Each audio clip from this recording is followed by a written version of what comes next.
Bismillah, Assalamualaikum warahmatullahi wabarakatuh.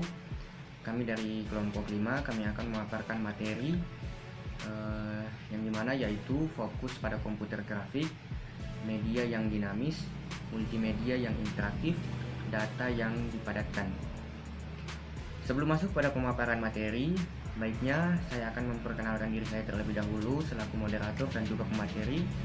Saya Kun Fayakun Adam dan juga teman-teman saya ada Mbak Odevania selaku pemateri pertama, yang kedua ada Yustiriani Puspita selaku pemateri kedua, dan untuk pemateri ketiga saya sendiri yang akan membawakannya. Untuk materi keempat ada Anawai Inuanggi yang akan membawakan materi keempat. Baik, untuk mempersingkat waktu langsung saja saya berikan kepada teman saya untuk memaparkan materi. Kepada teman saya persilahkan. Bismillah, baik, terima kasih atas kesempatan yang telah diberikan kepada saya untuk memaparkan materi tentang fokus pada komputer grafik. Grafik adalah kombinasi kompleks antara kata-kata, gambar, angka, foto, dan ilustrasi yang membutuhkan pemikiran khusus dari seseorang yang mampu menghubungkan elemen-elemen tersebut sehingga bisa menghasilkan sesuatu yang berguna dalam bidang gambar. Grafik komputer adalah cabang ilmu komputer yang berhubungan dengan sesuatu yang menghasilkan gambar dengan bantuan komputer. Grafik komputer adalah teknologi inti dalam fotografi digital, film, permainan video, telepon seluler, dan layar komputer. Pengertian dari komputer grafik. Grafika komputer atau komputer grafik adalah bagian komputer yang berkaitan dengan pembuatan dan manipulasi gambar secara visual secara digital. Bentuk sederhana dari grafika komputer pada awalnya berbentuk 2 dimensi, kemudian berkembang menjadi bentuk 3 dimensi. Pemrosesan citra atau image processing dan pengenalan pola atau pattern recognition. Grafika komputer sering juga disebut dengan visualisasi data. Komputer grafik bertanggung jawab untuk menampilkan data seni dan gambar secara efektif dan bermakna kepada konsumen. Misalnya digunakan untuk memproses gambar yang diterima dari dunia maya atau dunia fisik seperti konten foto dan video. Perkembangan grafik komputer telah memberikan perkembangan yang signifikan pada berbagai jenis media dan telah merevolusi berbagai animasi, film, periklanan, video game, dan desain grafis secara umum. Bagian dari grafika komputer meliputi geometri, animasi, rendering, dan citra atau imaging. Geometri digunakan untuk mempelajari cara menggambarkan permukaan pada bidang. Animasi digunakan untuk mempelajari cara menggambarkan dan memanipulasi gerakan. Rendering digunakan untuk mempelajari algoritma untuk menampilkan efek cahaya. Citra atau imaging digunakan untuk mempelajari cara pengambilan dan penyuntingan gambar.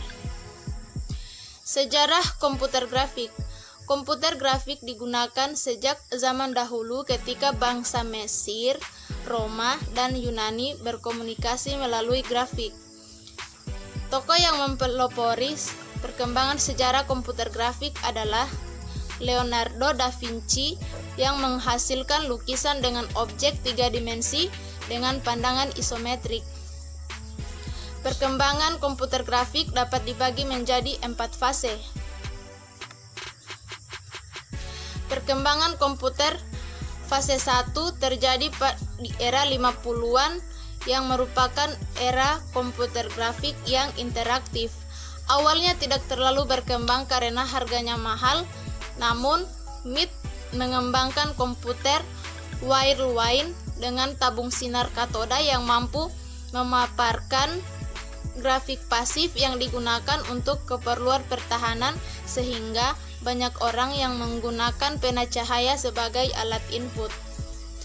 Sejarah komputer grafik fase kedua terjadi di dekade 60-an yang merupakan zaman penelitian atau riset grafik komputer interaktif oleh seorang tokoh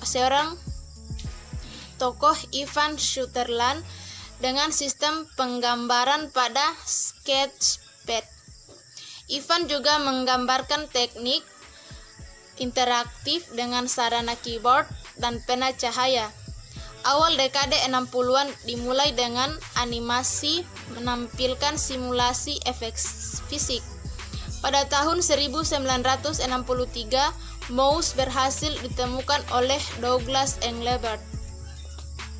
Fase ketiga terjadi pada dekade 70-an yang memasuki sektor industri. Pemerintah dan ilmuwan mulai sadar akan pentingnya grafik komputer untuk memperbaiki kualitas desain produk secara tepat dan mudah.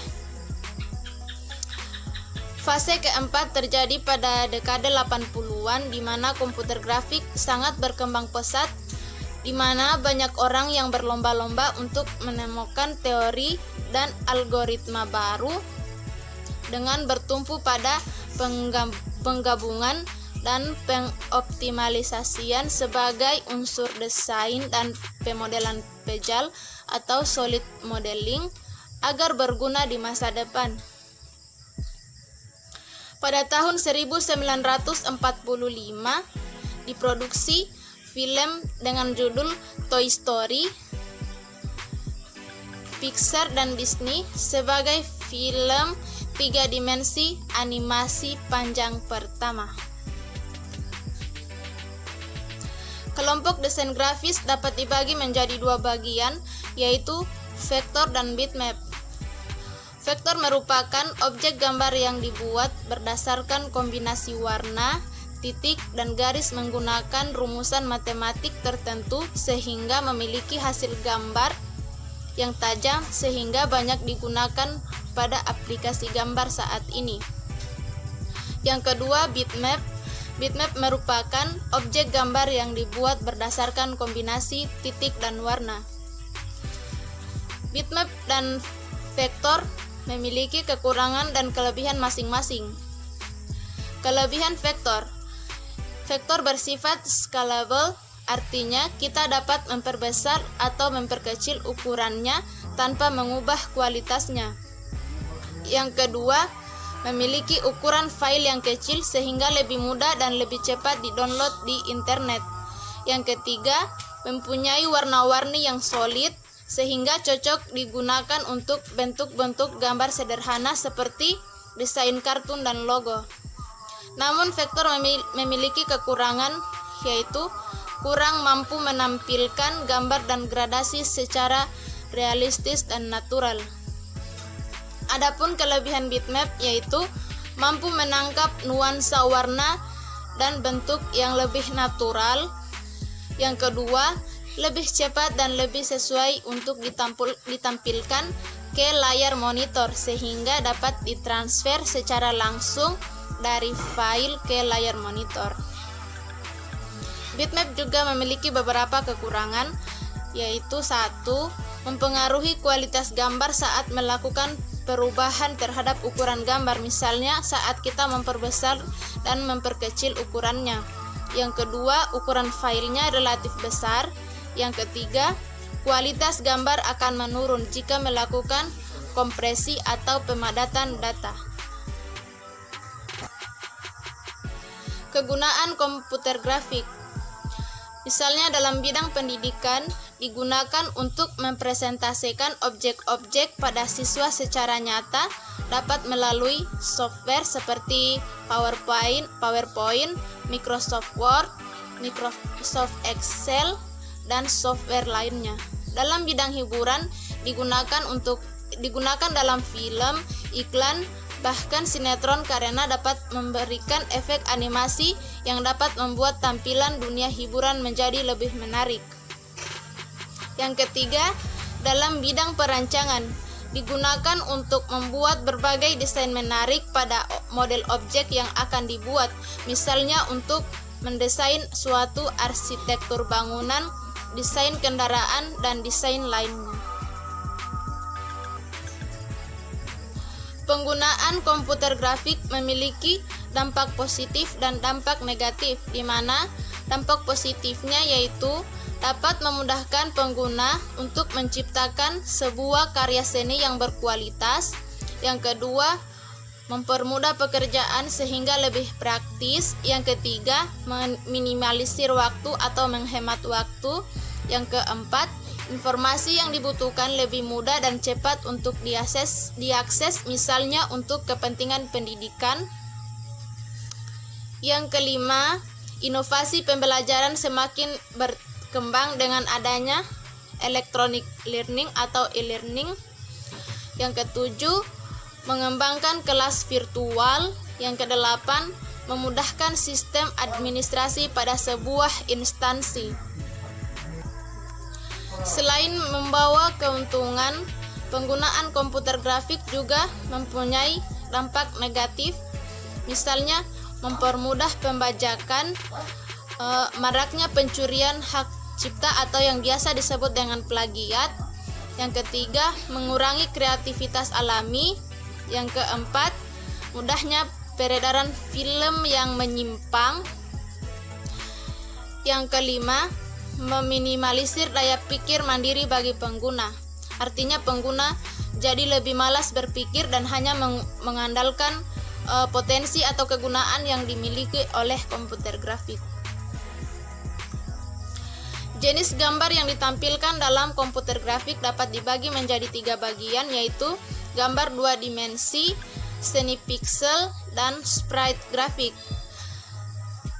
Di mana komputer grafik 2 dimensi adalah pembuatan gambar digital berbasis komputer, sebagian besar model seperti gambar yang digital dengan teknik yang lebih spesifik. Yang kedua, seni pixel, di mana seni pixel ini dibuat melalui penggunaan perangkat lunak grafik raster, di mana gambar diedit pada tingkat pixel. Seni pixel banyak digunakan dalam game komputer dan video lama atau video yang terbatas. Yang bagian ketiga adalah sprite grafik, di mana sprite grafik ini adalah gambar atau animasi 2 dimensi yang diintegrasikan ke dalam adegan yang lebih besar. Aplikasi grafika komputer atau komputer grafik dalam kehidupan sehari-hari yaitu digunakan dalam interaksi antarmuka pengguna atau yang disebut dengan GUI, Graphical User Interface. Yang kedua, peta atau kartografi. Bagian ketiga, kesehatan. Yang keempat, perancangan objek atau Computer Aided Design yang biasa disebut dengan CAD. Yang keempat, sistem multimedia, presentasi grafik, presentasi saintifik, pemrosesan citra, dan simulasi. Bagian-bagian komputer grafik terdiri dari 3 bagian, yaitu pemodelan geometris, animasi, dan rendering. Pemodelan geometris merupakan cabang dari matematika terapan dan komputasi geometri yang mempelajari tentang metode dan algoritma untuk deskripsi atau menggambarkan bentuk-bentuk belajar. Di pemodelan geometris tersebut yang digunakan adalah kebanyakan 2 dimensi dan 3 dimensi. Yang kedua adalah animasi. Animasi komputer adalah seni membuat gambar bergerak melalui penggunaan komputer. Animasi yang dulunya mempunyai prinsip yang sederhana sekarang telah berkembang menjadi beberapa jenis, yaitu animasi 2 dimensi dan animasi 3 dimensi. Perbedaan dari animasi 2 dimensi dan animasi 3 dimensi adalah terlihat dari sudut pandangnya. animasi 2 dimensi menggunakan koordinat X dan Y, sedangkan animasi 3 dimensi visual menggunakan koordinat X, Y, dan Z yang memungkinkan kita dapat melihat sudut pandang objek secara lebih nyata. Beberapa contoh bentuk animasi 2 dimensi misalnya dalam film kartun detektif Conan, Doraemon, Tintin, dan sebagainya. Sedangkan penggunaan bentuk animasi 3 dimensi dapat dilihat dalam film misalnya Finding Nemo, Wall-E, Ratatouille, dan sebagainya. Dapat dilihat pada slide contoh animasi 2 dimensi dan animasi 3 dimensi. Bagian ketiga adalah rendering, di mana rendering ini adalah proses akhir dari keseluruhan proses pemodelan ataupun animasi komputer. Dalam rendering, semua data-data yang sudah dimasukkan dalam proses modeling, animasi, texturing, pencahayaan dengan parameter tertentu akan diterjemahkan dalam sebuah bentuk output. Pemanfaatan komputer grafik dalam kehidupan sehari-hari dapat dijumpai pada bidang hiburan, bidang industri, video game, dan virtuality reality. Pada bidang hiburan, bermanfaat dalam proses pembuatan produksinya, memanfaatkan komputer grafik dengan cara penggambaran setiap geraknya. Contohnya terdapat pada film Monster Inc. dan Transformers. Yang kedua, pada bidang industri, digunakan dalam pembuatan kerangka, model, atau sketsa dari suatu produk, misalnya pembuatan mobil, pesawat terbang, dan sebagainya. Biasanya menggunakan sistem komputer aided design atau yang disebut dengan CAD, yang digunakan dalam proses analisis dengan desain khususnya sistem arsitektural dan engineering. Yang ketiga, dalam penggunaan dalam video games. Video games adalah permainan yang melibatkan interaksi dengan user interface untuk menghasilkan umpan balik atau interaksi berupa visualisasi pada perangkat video. Yang terakhir adalah virtuality reality. Virtual reality adalah lingkungan virtual yang seakan-akan nyata, di mana user dapat berinteraksi dengan objek-objek dalam suasana atau lingkungan 3 dimensi.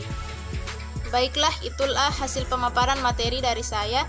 Selanjutnya saya persilakan kepada teman saya untuk melanjutkan materi selanjutnya. Baik, saya akan melanjutkan materi selanjutnya. Media berasal dari bahasa Latin yaitu medium. Artinya secara harfiah ialah perantara, penyampai atau penyalur.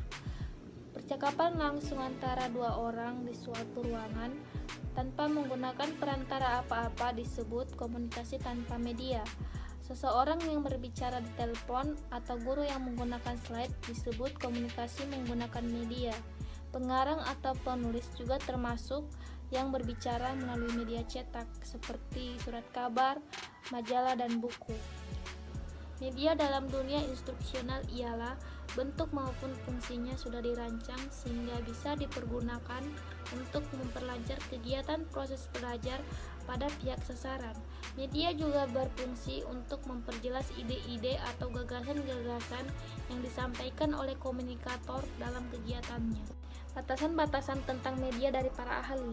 Yang pertama, media berarti teknologi pembawa pesan yang dimanfaatkan untuk keperluan instruksional. Yang kedua, media berarti sarana komunikasi dalam bentuk cetak atau pandang dengar, termasuk teknologi perangkat kerasnya. Yang ketiga, media berarti sarana fisik untuk menyampaikan materi pengajaran atau isi pesan seperti buku, film, video, slide, dan komputer. Dari beberapa batasan tentang media di atas menunjukkan bahwa pengertian media pada intinya berkisar pada alat penyalur atau pembawa pesan. dan tidak terbatas pada masalah instruksional atau kegiatan belajar mengajar lainnya. Jenis-jenis media komunikasi menurut sifatnya. Penggolongan media dari segi sifatnya menurut Muhammad Ali Aziz dapat dibagi menjadi dua golongan, yaitu media tradisional dan media modern. Media tradisional yaitu berbagai macam seni pertunjukan yang secara tradisional dipentaskan di depan umum atau halayak, terutama memiliki sifat komunikatif seperti wayang, drama, dan sebagainya. Media modern yang diistilahkan juga dengan media elektronika yaitu media yang dilahirkan dari teknologi. Yang termasuk media modern ini antara lain televisi, radio, pers, dan sebagainya. Jenis-jenis media komunikasi menurut karakteristiknya. Yang pertama, media antar pribadi, yang kedua media kelompok, ketiga media publik, keempat media massa. Fungsi media komunikasi. Media komunikasi memiliki fungsi yang sangat luas, yaitu pendidikan, sosial, ekonomis, politis, dan agama.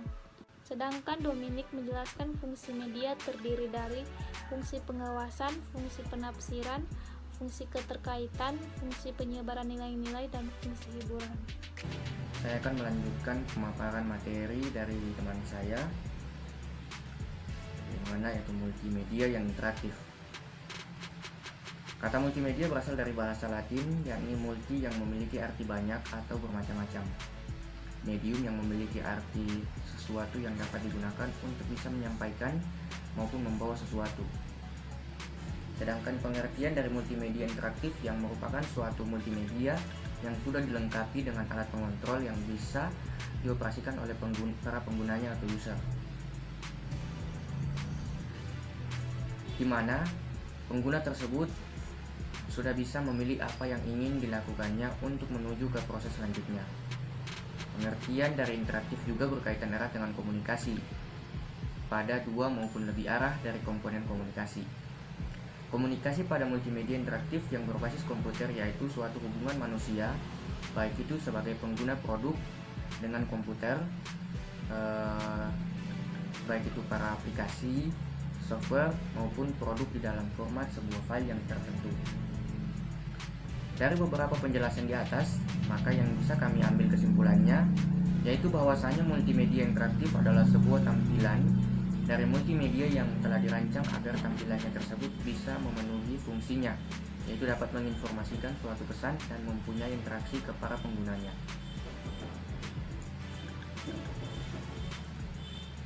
Selanjutnya yaitu definisi multimedia interaktif. Media interaktif adalah metode komunikasi di mana output dari media berasal dari masukan dari pengguna.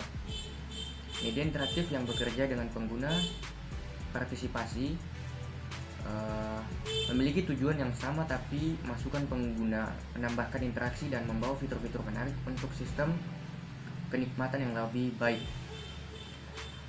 Media interaktif merupakan kelompok pilihan media teknologi mutakhir. Media teknologi mutakhir sendiri dibedakan menjadi dua bagian, yakni yang pertama media berbasis telekomunikasi, misalkan telekonferensi, kuliah jarak jauh, dan juga yang kedua yaitu media berbasis mikroprosesor, misalkan komputer assisted instruction, permainan komputer, sistem tutor intelijen, interaktif, hipermedia, dan compact video disc. Selanjutnya yaitu fungsi multimedia interaktif. Beberapa fungsi multimedia interaktif yaitu sebagai berikut. Yang pertama, dapat berfungsi sebagai komunikasi antara bisnis dan konsumen, dimana yaitu pada fungsi ini biasanya sering dimanfaatkan pada e-konferensi, e-komersi. Yang kedua, dapat berfungsi sebagai komunikasi antar konsumen, yaitu pada fungsi ini biasanya sering dimanfaatkan untuk sosial media. Yang ketiga itu dapat berfungsi sebagai komunikasi pada e-learning. Pada fungsi ini biasanya sering dimanfaatkan untuk training dan juga alat bantu dalam pengajaran. Yang keempat yaitu dapat berfungsi sebagai hiburan. Pada fungsi ini biasanya sering dimanfaatkan untuk permainan atau games. Yang kelima dapat berfungsi sebagai komunikasi pemerintah atau pada fungsi ini biasanya sering dimanfaatkan untuk pelayanan masyarakat maupun informasi publik. Yang keenam, yaitu dapat berfungsi sebagai komunikasi kebudayaan. Pada fungsi ini biasanya sering dimanfaatkan untuk galeri maupun informasi museum. Tidak hanya itu, pada aktivitas pembelajaran di kelas, multimedia juga bisa berfungsi sebagai suatu suplemen yang memiliki sifat opsional, komplemen atau pelengkap, dan bahkan substitusi atau pengganti guru. Selanjutnya yaitu konsep multimedia interaktif.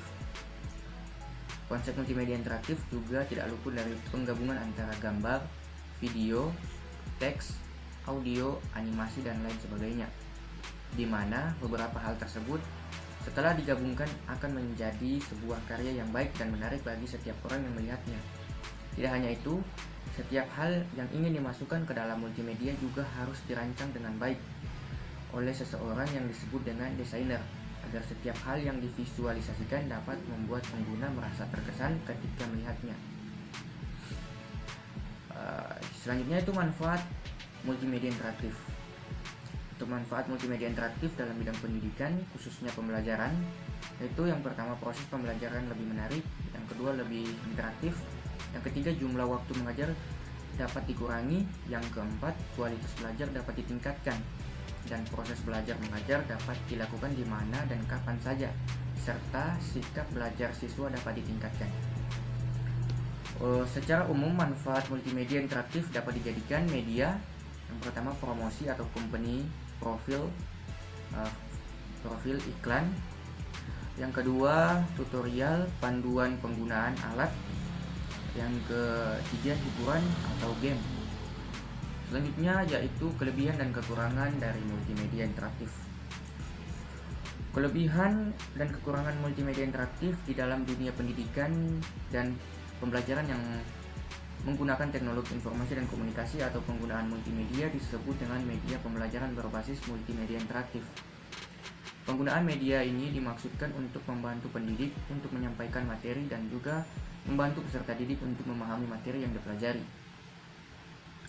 Untuk kelebihan dari multimedia interaktif yaitu yang pertama dapat menampilkan gambar, suara sekaligus merespon tindakan pengguna. Yang kedua dapat melakukan komunikasi interaksi atau pembelajaran jarak jauh. Untuk kekurangannya sendiri yaitu tidak dapat menggantikan interaksi secara langsung dan juga memerlukan koneksi internet dan bandwidth yang besar. Oke. Baik, untuk materi selanjutnya saya akan berikan kepada teman saya.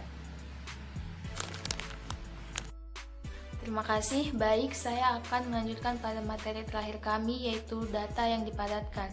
Dalam ilmu komputer, pemapaatan data atau kompresi data adalah sebuah cara untuk memadatkan data sehingga hanya memerlukan ruangan penyimpanan lebih kecil sehingga lebih efisien dalam menyimpan atau mempersingkat waktu pertukaran data tersebut. Terdapat dua jenis pemapaatan data, yaitu pemapatan tanpa kehilangan atau lossless data compression dan pemapatan berkehilangan atau lossy data compression. Yang pertama yaitu pemapatan data tanpa kehilangan. Teknik ini mampu memadatkan data dan mengembalikannya sama persis seperti semula. Tidak ada informasi yang hilang atau harus dikurangi dalam proses untuk mengurangi ukuran besar data.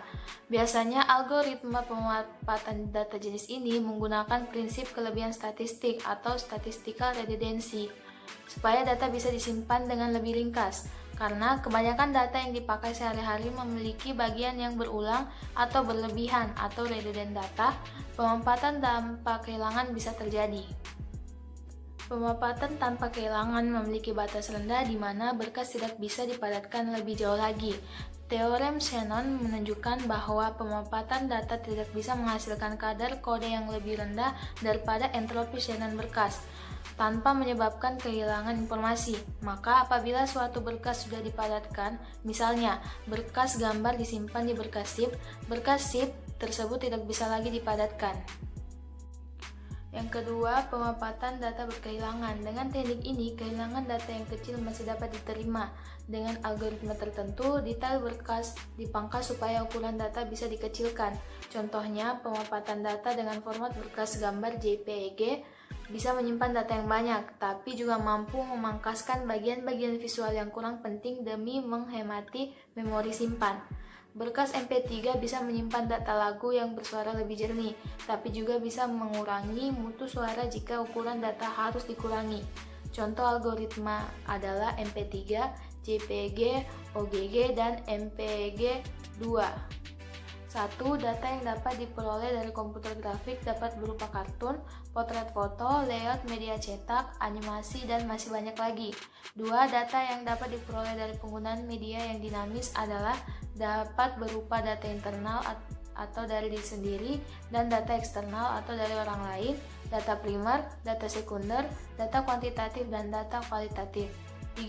Data yang diperoleh dari multimedia interaktif dapat berupa gambar, suara, video dari interaksi pengguna. Sekian dari saya. Ya, itulah tadi pemaparan materi dari kelompok kami. Semoga apa yang telah kami paparkan tadi bisa bermanfaat dan juga bisa menjadi ilmu tambahan kepada teman-teman semua. Apabila dalam video pemaparan materi kami ini ada salah-salah kata yang telah kami ucapkan, kami mohon maaf. Saya akhiri, wabillahi taufiq wal hidayah. Wassalamualaikum warahmatullahi wabarakatuh.